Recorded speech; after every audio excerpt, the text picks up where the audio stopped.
이시바 일본 총리의 충격 발언에 전 세계가 발칵 뒤집어졌습니다. 우리는 미국과 EU의 제안을 단호히 거절합니다. 새벽 1시 일본 정부는 극비리의 긴급 국가안보대책회의를 소집했습니다. 한국의 제안에 극단적 결정을 내린 일본 정부. 대체 한국이 일본 정부에 제안한 것은 무엇일까요? 한국의 지혜는 상상을 초월합니다. 더 충격적인 것은 독도에서 출발한 단 한 척의 배가 불러일으킨 세계적인 파장입니다. 불과 며칠 전까지만 해도 미국도 영국도 유럽도 아무도 손 내밀지 않았습니다. 그런데 대한민국만이 유일하게 움직였습니다. 왜 하필 독도에서 한 척의 배가 일본으로 간 것일까요? 그 전에 잠깐 1초 만에 누를 수 있는 좋아요 버튼을 꼭 눌러주시면 영상 제작에 아주 큰 힘이 됩니다. 그럼 바로 시작하겠습니다. 안녕하세요. 저는 세토 미카입니다. 일본 외무성에서 동북아 정책을 담당하고 있죠. 오늘 여러분께 제 이야기를 들려드리려고 합니다. 아마 믿기 어려우실 수도 있겠지만 모든 것이 실제로 일어난 일이에요. 한 명의 일본 외교관이 어떻게 한국에 대한 편견을 버리고 진정한 화해의 길을 찾게 되었는지 그 이야기를 시작하겠습니다. 2002년 6월 18일, 저는 13살이었습니다. 외교관인 아버지를 따라 한국을 방문했어요. 그날은 2002년 월드컵 16강전이 있던 날이었죠. 한국 대 이탈리아 경기 말입니다. 서울 광장에는 정말 믿을 수 없을 만큼 많은 사람들이 모여 있었어요. 빨간 옷을 입은 사람들로 가득한 그 광경은 정말 장관이었습니다. 저희 가족도 그 엄청난 인파 속에 섞여 있었어요. 처음 보는 광경이었습니다. 이렇게 많은 사람들이 하나가 되어 응원하는 모습 말이에요. 일본에서는 절대 볼 수 없는 풍경이었죠. 사람들의 함성 소리가 정말 하늘을 찌를 듯했습니다. 저는 그 열기에 압도되어 있었어요. 경기가 시작되고 얼마 지나지 않아 이탈리아가 먼저 골을 넣었습니다. 크리스티안 비에리의 골이었죠. 그 순간 광장의 분위기가 급격히 가라앉았어요. 사람들의 표정이 어두워지는 게 눈에 보였습니다. 저도 모르게 긴장하고 있었죠. 왜 그랬을까요? 일본인인 제가 말입니다. 그런데 후반전이 끝나기 직전 설기현이 동점골을 넣었어요. 그 순간 광장이 다시 살아났습니다. 사람들이 뛰고 소리 지르고 서로를 끌어안았어요. 저도 모르게 주먹을 불끈 쥐고 있었습니다. 연장전으로 가게 되었죠. 그리고 연장 전반 12분, 운명의 순간이 왔습니다. 이영표의 크로스를 안정환이 헤딩슛으로 연결했어요. 골든골이었습니다. 그 순간 광장이 완전히 폭발했어요. 사람들이 뛰고 소리 지르고 울고 웃었습니다. 저도 모르게 대한민국 파이팅을 외치고 있었어요. 13살 일본 소녀가 말입니다. 정말 신기한 경험이었어요. 그 순간만큼은 모든 것을 잊었습니다. 국경도 언어도 문화도 모든 것을 말이죠. 옆에 있던 아저씨가 저를 끌어안으며 같이 울었어요. 할머니 한 분은 제 머리를 쓰다듬어 주시면서 우리가 이겼다, 우리가 이겼어 라고 말씀하셨죠. 그 우리에 제가 포함되어 있다는 느낌이 들었습니다. 그날 밤 저는 처음으로 국경을 초월한 감동이 무엇인지 알았어요. 축구 경기 하나로 이렇게 많은 사람들이 하나가 될 수 있다는 것이 놀라웠습니다. 아버지도 즐거워하셨고 어머니도 웃고 계셨어요. 우리 가족 모두 그 특별한 순간을 함께 나누고 있었습니다. 하지만 그 아름다운 감동은 오래가지 않았습니다. 응원이 끝나고 늦은 밤, 저희 가족은 한 작은 식당에 들어갔어요. 온 가족이 배가 고팠거든요. 순댓국 냄새가 고소하게 나는 그 식당에 들어서는 순간까지만 해도 저는 행복했습니다. 그런데 식당 주인이 저희를 보더니 갑자기 표정이 굳어졌어요. 그리고는 단호한 목소리로 말했습니다. 죄송합니다. 일본인은 안 받습니다. 여긴 국가유공자들이 운영하는 곳입니다. 그 말을 듣는 순간 제 머리가 하얘졌어요. 방금까지 함께 웃고 울던 사람들이 이제 저를 쫓아내고 있었습니다. 아버지가 정중하게 사과하며 이해한다고 말씀하셨지만 저는 그 말이 전혀 이해가 되지 않았어요. 아버지의 손을 잡고 식당을 나오면서 저는 울기 시작했습니다. 분하고 억울하고 무엇보다 당황스러웠어요. 왜 갑자기 이런 일이 일어나는 걸까요? 아까까지 저를 포옹해 주던 사람들과 지금 저를 거부하는 사람들이 같은 나라 사람이라는 게 믿어지지 않았습니다. 호텔로 돌아오는 길에 아버지가 말씀하셨어요. 미카야, 역사라는 건 복잡한 거란다. 그분들에게는 그분들만의 아픔이 있는 거야. 하지만 13살 소녀에게 그 말은 위로가 되지 않았습니다. 저는 그날 밤 베개를 적시며 울었어요. 그리고 마음속으로 다짐했습니다. 나는 외교관이 되면 절대 한국과 감정적으로 얽히지 않겠다. 그것이 제 외교관 인생의 첫 번째 원칙이 되었습니다. 그날 이후 저는 한국을 감정이 앞서는 위험한 나라로 생각하게 되었어요. 한순간에 천국에서 지옥으로 떨어뜨리는 나라, 예측할 수 없는 나라로 말입니다. 그 편견은 제가 성인이 되어서도 계속 이어졌죠. 세월이 흘러 2024년 여름이 되었습니다. 저는 일본 외무성 동북아 정책국 수석 협상관이 되어 있었어요. 22년의 세월이 흘렀지만 한국에 대한 제 생각은 크게 바뀌지 않았습니다. 오히려 더 굳어져 있었죠. 그런데 그해 여름, 일본에 큰 위기가 찾아왔습니다. 센카쿠 열도 해역에서 중국 민병선단이 일본 민간 탐사선을 납포한 겁니다. 단순한 납포가 아니었어요. 중국 측은 그 해역에 대규모 감시 장비까지 설치하기 시작했습니다. 상황은 정말 심각했어요. 일본 정부는 급히 미국과 유럽 각국의 도움을 요청했지만 모두 유보적인 입장이었습니다. 신중하게 검토하겠다. 외교적 해결을 지지한다.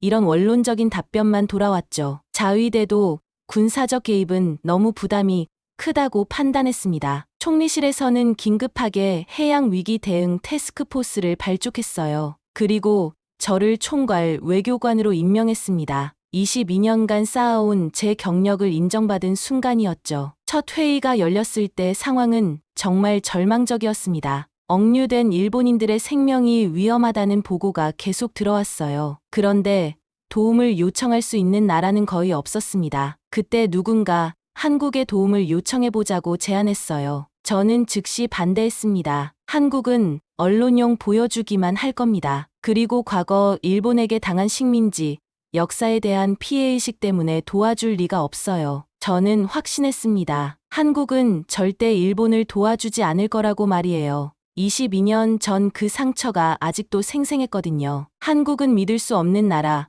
감정적이고 예측 불가능한 나라라고 생각했습니다. 그래서 저는 한국을 완전히 배제한 외교 전략을 추진했어요. 대신 동남아시아 국가들이나 오세아니아 국가들의 도움을 요청하기로 했습니다. 하지만 이들 나라도 중국과의 관계를 고려해 선뜻 나서지 못했어요. 하루하루 시간만 흘러갔습니다. 억류된 일본인들의 상황은 점점 악화되었고 일본 국민들의 분노는 하늘을 찔렀어요. 매일 밤 뉴스에서는 가족들의 절규하는 모습이 나왔습니다. 저는 책임감에 짓눌렸죠. 그런데 상황이 더욱 악화되기 시작했습니다. 억류된 일본 탐사선 승무원들의 건강이 급격히 나빠지기 시작한 겁니다. 의료진 접근도 허용되지 않았어요. 일본 여론이 완전히 폭발했습니다. 연일 구조 작전을 요구하는 시위가 벌어졌고 정부에 대한 비난이 쏟아졌어요. 저는 밤잠을 이룰 수 없었습니다. 모든 외교 채널을 동원해봤지만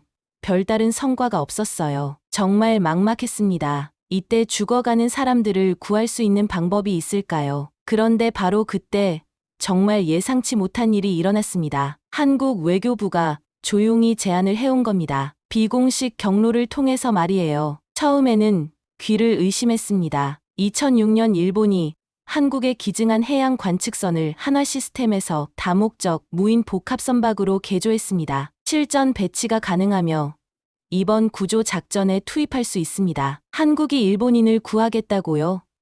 그것도 일본이 과거에 준 배로 말입니다. 저는 정말 믿을 수 없었어요. 제가 그토록 배제하려 했던 한국이 먼저 손을 내밀고 있었습니다. 하지만 기쁨도 잠깐, 곧 엄청난 문제가 발생했어요. 그 장비가 독도 감시선으로 쓰였던 함정이라는 사실이 언론에 알려진 겁니다. 일본 정계가 완전히 뒤집어졌어요. 극우 언론들은 연일 맹비난을 퍼부었습니다. 독도를 침탈한 나라의 배로 일본인을 구한다니. 이것이 국가적 수치가 아니고 무엇인가. 신사참배를 장려하는 집회까지 열렸어요. 위안부 문제까지 다시 불거졌습니다. SNS에서는 미개한 한국의 도움은 받을 수 없다. 차라리 죽는 게 낫다는 극단적인 여론까지 나왔어요. 정부 내부도 격렬하게 분열되었습니다. 찬성파와 반대파로 나뉘어 매일 격론을 벌였죠. 저는 강하게 반대했습니다. 회의실에서 목소리를 높였어요. 정치적 상징을 구조에 쓰는 순간 일본의 자존심은 완전히 무너집니다. 절대 안 됩니다. 다른 방법을 찾아야 해요. 하지만 시간은 흘러가고 있었고 억류된 사람들의 생명은 점점 위험해지고 있었습니다. 그런데도 저는 여전히 한국의 도움을 거부하고 있었어요. 22년 전 그 상처가 저를 지배하고 있었습니다. 그런데 한국은 우리의 반대에도 불구하고 결단을 내렸습니다. 비공식 경로로 구조작전을 시작하겠다고 통보해온 겁니다. 일본 정부의 공식적인 요청도 없이 그저 인도주의적 차원에서 말이에요. 도하이로로 명명된 그 배는 정말 놀라운 성능을 보여줬습니다. 무인 해양 드론과 연계해서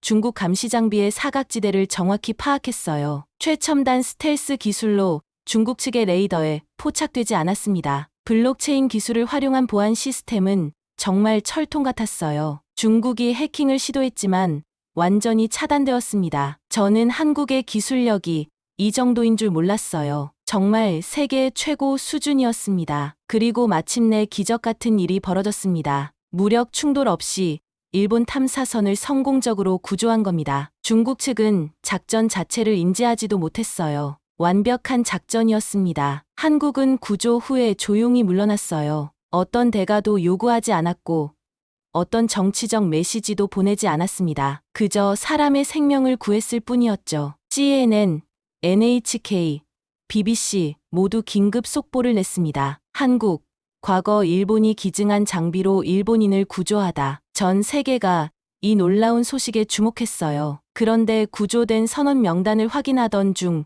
저는 깜짝 놀랐습니다. 제 대학 동창인 다나카가 그중 한 명이었거든요. 20년 만에 다시 만나게 된 셈이었죠. 다나카는 구조 직후 언론 인터뷰에서 이렇게 말했습니다. 정작 우리를 사람으로 본 건 일본이 아니라 한국이었습니다. 우리가 죽어가고 있을 때 일본 정부는 자존심 때문에 망설였지만 한국은 망설임 없이 우리를 구하러 왔어요. 그 말이 제 가슴을 깊숙이 파고들었습니다. 우리는 도대체 뭘 하고 있었던 걸까요? 국민의 생명을 구하는 것보다 자존심을 더 중요하게 생각했던 겁니다. 저는 부끄러웠어요. 며칠 후 다나카가 구조 과정에서 촬영한 자료들을 제공해줬습니다. 그 중에는 20년 전 한일 해양기술 협력 프로젝트 자료도 있었어요. 그런데 그 자료 속에서 저는 믿을 수 없는 사진 한 장을 발견했습니다. 일본 외교관이 한국 측 해양기술자에게 기술을 전수하고 있는 모습이었어요. 그런데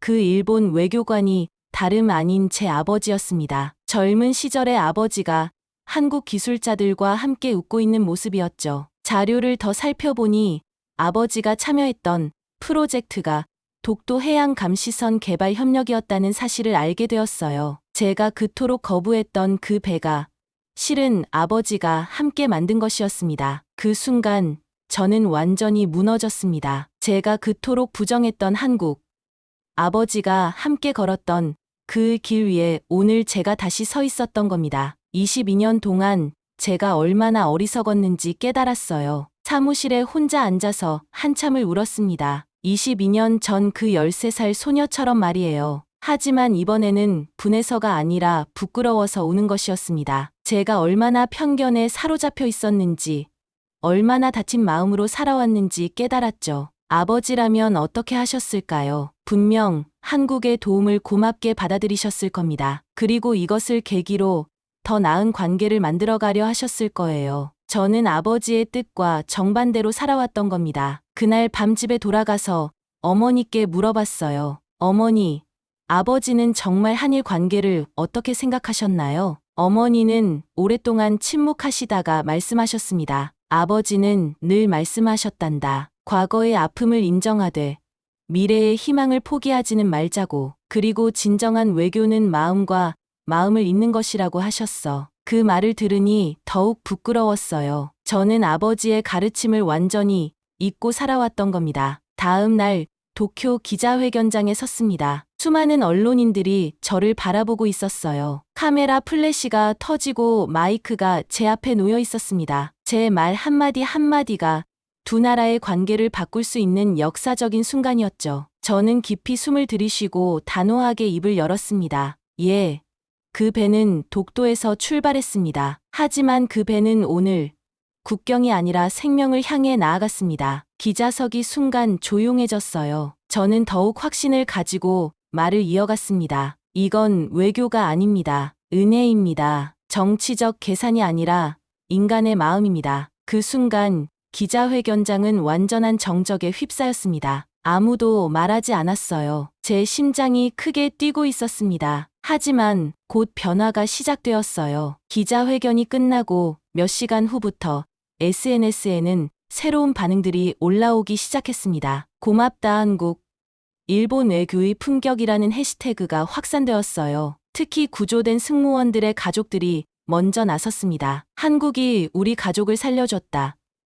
이제 진짜 감사할 줄 아는 일본이 되자는 메시지들이 쏟아졌어요. 젊은 세대들의 반응은 더욱 놀라웠습니다. 할아버지 세대의 감정에 발목 잡혀 사람 죽게 할 뻔했다. 이제 정말 성숙한 관계를 만들어가자는 목소리들이 커졌죠. 물론 반대 여론도 여전히 있었습니다. 하지만 생명을 구한 한국에 대해 감사하다는 목소리가 점점 더 커졌어요. 많은 일본 시민들이 한국이 일본을 구했다는 감동에 빠졌습니다. 그 후 상황은 급속도로 발전했습니다. 한일 해양 인도주의 협력이 제도화 단계로 들어갔어요. 양국 정부는 독도 인근 중립수역에서 해양 생태 공동 연구를 진행하기로 합의했습니다. 저는 내부 보고서를 작성하면서 마지막 문장에 이렇게 적었어요. 우리는 바다를 영토로만 배웠다. 그러나 한국은 바다를 기억의 길로 썼다. 한국 외교관들과의 회의에서 저는 처음으로 진심 어린 악수를 나눴습니다. 김 실장이라는 분이었는데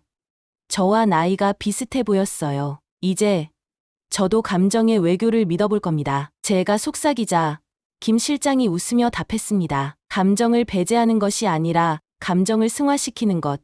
그것이 진정한 외교 아니겠습니까? 2025년 봄이 되었습니다. 저는 한국 출장을 마치고 마지막 일정으로 특별한 곳을 방문하기로 했어요. 23년 전 제가 쫓겨났던 서울의 그 골목을 찾아가는 것이었습니다. 지하철을 타고 그 동네에 도착했을 때 많은 것이 바뀌어 있었어요. 하지만 그 골목은 여전히 그대로 있었습니다. 좁은 골목길 안쪽에 자리 잡은 작은 순댓국집 말이에요. 그 식당이 정말 아직도 있는지 확인하고 싶었어요. 23년이 지났는데도 여전히 운영되고 있을까요? 발걸음이 무거웠습니다. 혹시 또 거부당하면 어떻게 하지 하는 걱정도 들었어요. 놀랍게도 그 식당은 그대로 있었습니다. 간판도 거의 바뀌지 않았어요. 할머니 순댓국이라는 낡은 간판이 여전히 걸려 있었습니다. 하지만 가게 분위기는 훨씬 밝아 보였어요. 저는 한참을 망설이다가 용기를 내어 문을 열고 들어섰습니다. 그 순간 따뜻한 목소리가 들렸어요. 어서 오세요.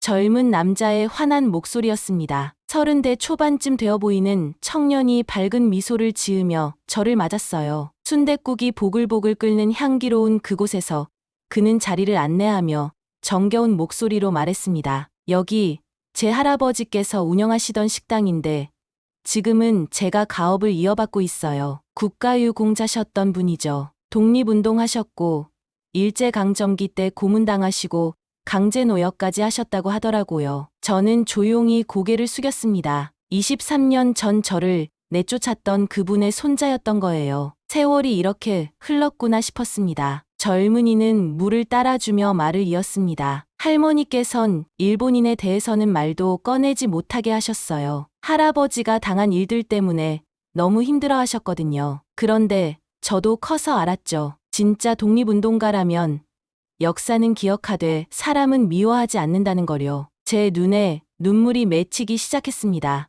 이 젊은이의 말이 제 시도, 계속, 편집, 제 마음을 깊이 울렸거든요. 그래서요. 혹시 일본 손님이 오시면 저는 더 정성껏 대접해 드리기로 했어요. 우리 할아버지가 그랬듯이 품격을 지켜야 하니까요. 할아버지께서 늘 말씀하셨거든요. 원수를 사랑하라는 건 아니지만 미움으로는 아무것도 해결되지 않는다고요. 그 말을 듣는 순간 저는 정말 무너질 듯한 감정에 휩싸였습니다. 23년 전 그 할아버지의 마음을 이제야 이해할 수 있을 것 같았어요. 그분도 얼마나 아프셨을까요? 하지만 그 아픔을 후손에게 미움으로 물려주지는 않으셨던 거예요. 청년은 순댓국을 끓이면서 계속 이야기했습니다. 사실 몇 년 전까지만 해도 저도 일본에 대해 좋지 않은 감정이 있었어요. 할머니가 워낙 힘들어 하시는 걸 보면서 자랐거든요. 그런데 대학에서 역사를 제대로 공부하면서 생각이 바뀌었어요.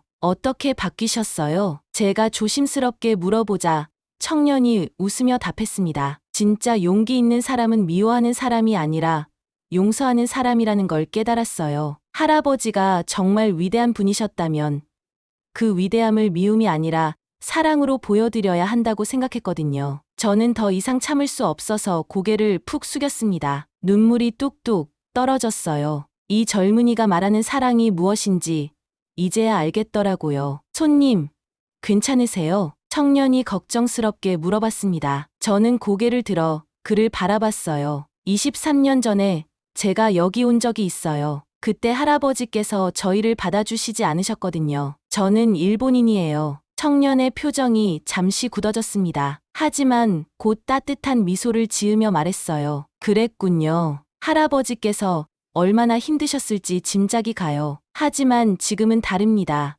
여기는 제가 만든 공간이에요. 그는 뜨거운 순댓국을 제 앞에 놓으며 말했습니다. 비록 작은 순댓국집이지만 여기는 저한테 평화의 식탁이에요. 할아버지의 아픔도 이해하지만 저는 미래를 만들어가고 싶거든요. 마음 편히 드세요. 저는 숟가락을 들고 순댓국을 한 숟갈 떠먹었어요. 그 맛이 23년 전 못 먹었던 그 맛이었습니다. 따뜻하고 구수하고 정말 맛있었어요. 하지만 무엇보다 그 마음이 고마웠습니다. 정말 맛있네요. 고맙습니다. 천만에요. 그런데 혹시 어떤 일로 한국에 오셨어요? 저는 외교관이에요. 한일 관계 일을 담당하고 있어요. 청년의 눈이 반짝였습니다. 와, 정말요? 그럼 최근에 일본인들을 구조한 그 일도 아시겠네요. 정말 대단했죠. 우리나라가 일본을 도와준 거 말이에요. 네. 그 일을 제가 담당했어요. 정말요? 와, 그럼 정말 대단한 분이시네요. 그 일로 양국 관계가 많이 좋아졌다고 들었어요. 저는 고개를 저었습니다. 제가 대단한 게 아니에요. 오히려 한국 분들이 대단하셨죠. 저는 처음에 반대했거든요. 왜요? 편견이 있었어요. 23년 전 이곳에서 받은 상처 때문에 한국을 믿지 못했어요. 하지만 이번 일을 겪으면서 제가 얼마나 잘못 생각하고 있었는지 깨달았어요. 청년이 진지한 표정으로 고개를 끄덕였습니다. 그럴 수 있죠. 상처받으면 마음의 문을 닫게 되잖아요. 하지만 용기 내서 다시 문을 여신 거 아니에요. 그것만으로도 충분히 대단한 거예요. 그의 말이 저에게 큰 위로가 되었습니다. 저는 마지막으로 한마디를 남겼어요. 2002년, 저는 이곳에서 울었고, 2025년, 저는 이곳에서 다시 울고 있습니다. 하지만 이번에는 감사의 눈물이에요. 저를 울게 해준 그 나라에 이제야 진심으로 고맙다고 말할 수 있어요. 청년이 환하게 웃으며 말했습니다. 그럼 이제 정말 새로운 시작이네요. 다음에 또 오세요. 언제든 환영이에요. 식당을 나오면서 저는 뒤돌아봤습니다. 23년 전과 똑같은 그 골목, 똑같은 그 자리에서 완전히 다른 경험을 한 겁니다. 세상은 변하지 않았지만 사람의 마음은 변할 수 있다는 걸 깨달았어요. 공항으로 가는 택시 안에서 저는 창밖을 바라봤습니다. 서울의 거리들이 스쳐 지나갔어요. 2002년에 보았던 그 거리들이었지만 이제는 완전히 다르게 보였습니다. 적대적인 곳이 아니라 친근한 곳으로 말이에요. 한국을 떠나면서 저는 다짐했습니다. 이제 정말 새로운 외교를 시작하겠다고 말이에요. 감정을 배제하는 외교가 아니라 감정을 승화시키는 외교. 마음과 마음을 잇는 외교를 하겠다고 다짐했습니다. 일본으로 돌아간 후 저는 새로운 프로젝트를 시작했어요. 한일 청소년 교류 프로그램이었습니다. 양국의 젊은이들이 서로의 문화를 이해하고 우정을 쌓을 수 있는 기회를 만들어주고 싶었거든요. 특히 그 순댓국집 청년 같은 사람들을 더 많이 만나게 해주고 싶었어요. 미움이 아니라 사랑으로, 분노가 아니라 용서로 세상을 바꿔나가는 사람들 말입니다. 프로그램이 시작된 지 6개월 후 첫 번째 교류단이 한국을 방문했어요. 저도 함께 갔습니다. 그리고 그 순댓국집을 다시 찾았죠. 청년은 저를 기억하고 있었어요. 그리고 일본 학생들을 정말 따뜻하게 맞아주었습니다. 할아버지의 이야기도 들려주고 한국의 역사도 설명해주면서 말이에요. 학생들은 처음에는 어색해했지만 점점 마음을 열기 시작했어요. 그리고 마지막에는 모두 눈물을 흘리며 작별 인사를 했습니다. 한 학생이 제게 말했어요. 선생님, 저도 한국에 대해 안 좋은 생각을 갖고 있었는데 완전히 바뀌었어요. 사람들이 정말 따뜻해요. 그 말을 들으며 저는 보람을 느꼈습니다. 제가 23년간 품고 있던 편견을 이 아이들은 며칠 만에 극복한 거예요. 지금 저는 한일 관계 개선을 위한 다양한 프로젝트를 진행하고 있습니다. 정치적인 차원을 넘어서 사람과 사람 사이의 진정한 유대를 만들어가는 일들이에요. 때로는 어려울 때도 있습니다. 아직도 양국에는 서로에 대한 불신과 편견이 남아있거든요. 하지만 저는 포기하지 않아요. 그 순댓국집 청년이 보여준 것처럼 한 사람 한 사람의 마음이 바뀌면 결국 세상도 바뀔 수 있다고 믿기 때문입니다. 얼마 전에는 정말 기쁜 소식이 있었어요. 그 순댓국집 청년이 일본어를 배우기 시작했다는 소식이었습니다. 일본 손님들과 더 깊이 소통하고 싶어서라고 하더라고요. 그리고 저희 교류 프로그램에 참여했던 일본 학생 중 한 명이 한국 대학에 교환학생으로 가게 되었어요. 그 학생이 가장 먼저 찾은 곳이 바로 그 순댓국집이었다고 합니다. 이런 작은 변화들이 모여서 큰 변화를 만들어낸다고 생각해요. 정치나 외교는 위에서 내려오는 것이지만 진정한 화해는 아래에서 올라오는 것 같아요. 오늘 이 이야기를 들려드린 이유는 여러분께 말씀드리고 싶은 것이 있기 때문입니다. 편견이 얼마나 무서운 것인지, 그리고 그 편견을 극복하는 것이 얼마나 중요한지 말이에요. 저는 23년 동안 한국을 미워했습니다. 13살 때 받은 상처 하나 때문에 말이에요. 하지만 그 미움은 저 자신을 갇히게 만들었을 뿐이었어요. 세상을 제대로 보지 못하게 만들었고 소중한 기회들을 놓치게 만들었습니다. 만약 제가 그 편견을 조금 더 일찍 버렸다면 어땠을까요? 아마 더 많은 사람들을 구할 수 있었을지도 모르고 더 빨리 양국 관계를 개선시킬 수 있었을지도 모릅니다. 하지만 늦었다고 생각하지는 않아요. 지금이라도 시작할 수 있다면 다행이니까요. 그리고 저처럼 편견에 사로잡혀 있는 분들이 계시다면 용기를 내서 마음의 문을 열어보시길 바라요. 진정한 외교는 감정을 배제하는 것이 아니라 감정을 승화시키는 것입니다. 상대의 아픔을 이해하고 자신의 잘못을 인정하며 함께 더 나은 미래를 만들어가는 것이에요. 한국과 일본 사이에는 아직도 풀어야 할 숙제들이 많이 남아 있습니다. 독도 문제, 위안부 문제, 역사 인식 문제 등등 말이에요. 하지만 저는 믿습니다. 서로의 마음을 이해하려고 노력한다면 언젠가는 이 모든 문제들을 지혜롭게 해결할 수 있을 거라고 말이에요. 그 순댓국집에서 느꼈던 따뜻함을 저는 평생 잊지 않을 겁니다. 미움을 사랑으로, 분노를 용서로 바꿔낸 그 청년의 마음을 본받아서 살아가고 싶어요.